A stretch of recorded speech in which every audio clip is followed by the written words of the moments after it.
బండెనక బండి గట్టి 16 బండ్లు గట్టి ఏ బండిలో పోతావు కొడక నైజాం సర్కార్ రోడా అని కాలిక గజ్జగట్టి చేత కర్ర బట్టి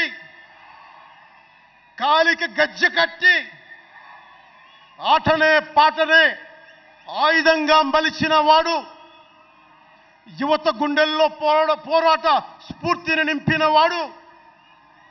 నేను కనిపిస్తే ఎలా ఉన్నావురా తమ్మి అని ఆప్యాయంగా పలకించే మన మధ్య లేని నా అన్న నా గద్దరన్న నేల నుంచి వచ్చిన నా తెలంగాణ జన సైనికులకి జనసేన నాయకులకి వీర మహిళలకు నా హృదయపూర్వక శుభాకాంక్షలు.